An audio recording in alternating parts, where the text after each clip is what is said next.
और जब मन सोचता है तो हमारी बुद्धि भी सक्रिय हो जाती है। मन, बुद्धि, विवेक। मन सोचता है, बुद्धि निर्णय करता है। जैसे जैसे मन सोचने लगता है, बुद्धि फौरन सभी बातों का निर्णय करने लगती है।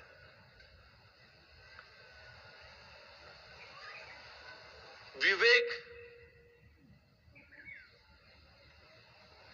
सही गलत की पहचान करता है। विवेक इसी को कहते हैं जो सत्य असत्य का निर्णय करे, सार असार का निर्णय करे,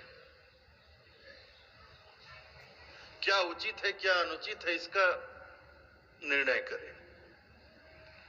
बुद्धि को समझाए तू अपनी मनमानी ना कर।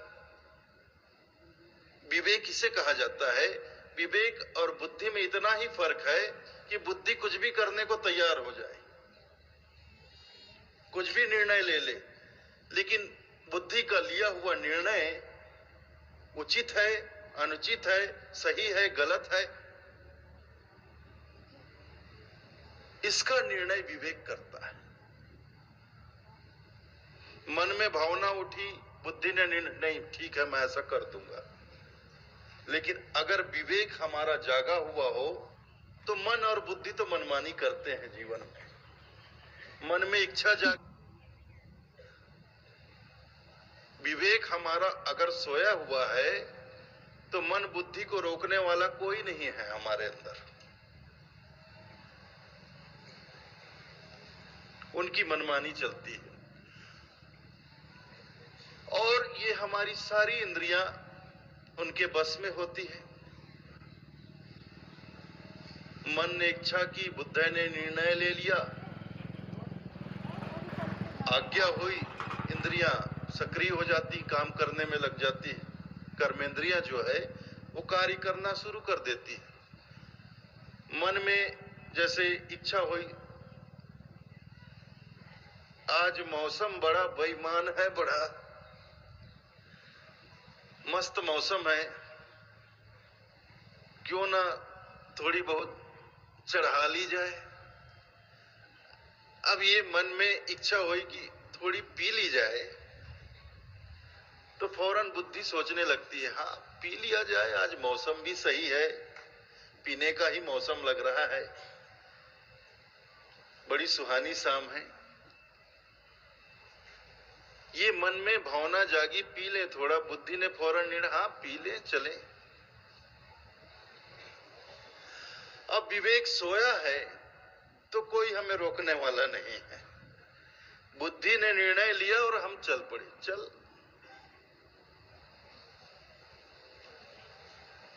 अब सोचना क्या और आगे रुकना क्या, चल चल पड़े। तो मैं खाने की ओर चल पड़ते हैं। इंद्रियां तो बस में है ना, मन और बुद्धि के बस में। अब दोनों की सहमति हो गई कि पीना है, चलना है, मैं खाने की ओर। आज्ञा हो गई पैरों को, ये पैर कर्मेंद्रिय है, चलने का कार्य करती, पैर चल पड़ा मैं खाने की ओर।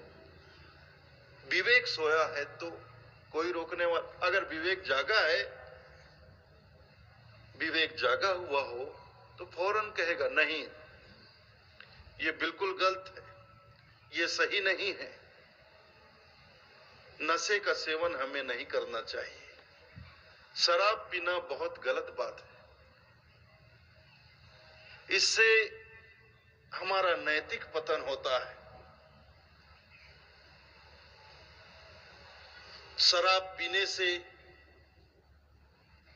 नशे में डूब जाते हैं, मतवाले हो जाते हैं, बहक जाते हैं, क्या करना है क्या नहीं करना इसका होश नहीं रहता। नहीं, हमें शराब नहीं पीना चाहिए। अगर विवेक जागा हुआ हो तो हमें रोकता है, नहीं तू बिल्कुल शराब नहीं पिएगा। शराब पीकर तू इंसान रहता है क्या? पूरा हैवान हो जाता है, बच्चों को पीटता है, बीबी को पीटता है, माँ बाप को गाली देता है, पूरी तरह से नैतिक पतन होता है। शराब नहीं पीना। जागा हुआ हो विवेक तो रोक लेता है।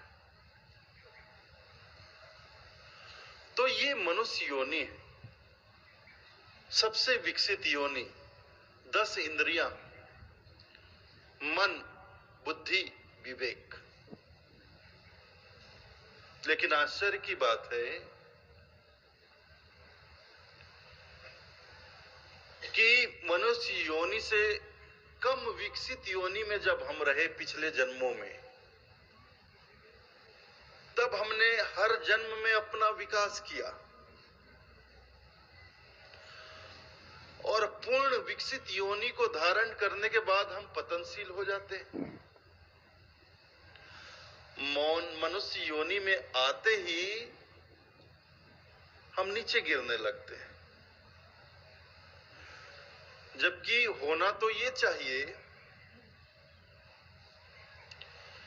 कि पिछले 84 लाख योनियों में हमने हर जन्म में अपना विकास किया, तो मनुष्य योनि के बाद जैसे हम अपना विकास करते करते इंसान बने, तो इस जन्म में एक कदम और आगे बढ़ाएं और इंसान से भगवान बन जाए।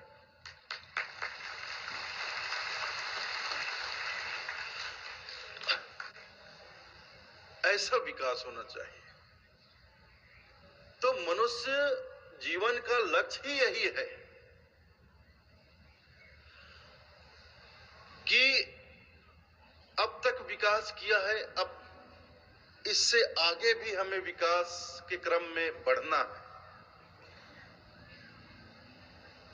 84 लाख योनियों में विकास करते करते इंसान बने, अब आगे एक कदम और बढ़ाकर भगवान बन जाए। और भगवान कैसे बनेंगे?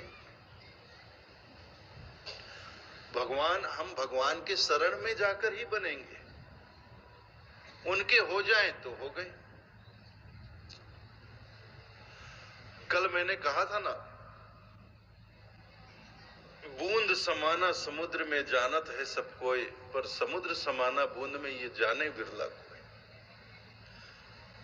पानी की छोटी सी बूंद जब समुद्र में समाती है, तो समुद्र में समा जाने के बाद उसका अपना अस्तित्व बचा नहीं रहता। वह सागर में समाकर सागर ही बन जाती है।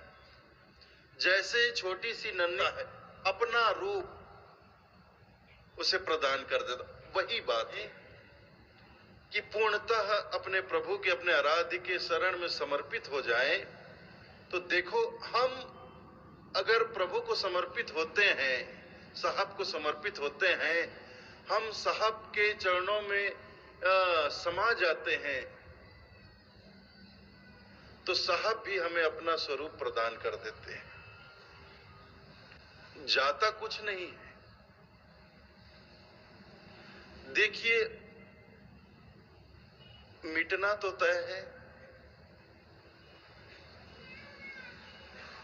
ये संसार नश्वर है, यहां जो भी बनता है मिटता है, जो भी आता है जाता है। यह जीवन क्षण भंगुर है। यह शरीर भी 5 तत्वों से बना हुआ है। सरगुण है, साकार है, नश्वर है, नाशवान है। किसी न किसी दिन इसे नष्ट होना है और किसी न किसी बहाने से ही शरीर नष्ट होता है। शरीर को समाप्त होने का बहाना चाहिए। कहीं कोई दुर्घटना हो गई, रास्ते चलते कहीं एक्सीडेंट हो गया, शरीर नष्ट हो जाता है। कोई बीमारी लग गई, बीमारी से शरीर नष्ट हो जाता है। अगर बीमारी नहीं भी लगी, कोई दुर्घटना नहीं हुई, तो धीरे धीरे शरीर वृद्ध होकर, जर्जर होकर आखिर एक दिन नष्ट तो हो ही जाता है। तो नष्ट तो होना ही। देखिए, जो पानी की बूंद है, नन्ही सी बूंद है, जो बादलों में हवा में उड़ती है, बादल बनकर उड़ती है, छोटी छोटी बारिश की बूंदें होती हैं,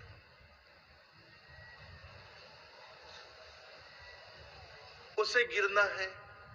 ठीक है, वो सागर में ना गिरे, कहीं ना कहीं तो वो गिरेगी ना, पानी की वो बूंदे कहीं ना कहीं तो गिरेगी। अगर वो तपते रेगिस्तान में गिर गई तो उसे क्या हासिल होगा? अस्तित्व तो वहां भी मिटेगा उसका। तपते रेगिस्तान में वो पानी की नन्ही सी बूंद गिरी और गिरते ही वो भस्म हो जाएगी। धूप, सूर्य की गर्मी से रेत जलता रहता है और उस जलते हुए रेत में एक छोटी सी पानी की बूंद टपकते ही भस्म, समूल उसका विनाश, अस्तित्व ही, उसका वजूद समाप्त हो जाता है, कुछ नहीं मिलता। उस मिटने में कोई उपलब्धि नहीं है। लेकिन वही पानी की छोटी सी बूंद सागर में गिरे तो अस्तित्व तो तब भी मिटेगा, उसका वजूद तब भी समाप्त होगा। लेकिन उस मिटने में, उस खोने में बहुत बड़ी उपलब्धि है, बहुत बड़ा पाना है। रेगिस्तान में तो भस्म होकर उसका पूरा वजूद खत्म, कुछ नहीं मिलना है, भस्म मतलब भस्म। लेकिन सागर में बूंद गिरकर सागर ही बन जाता है।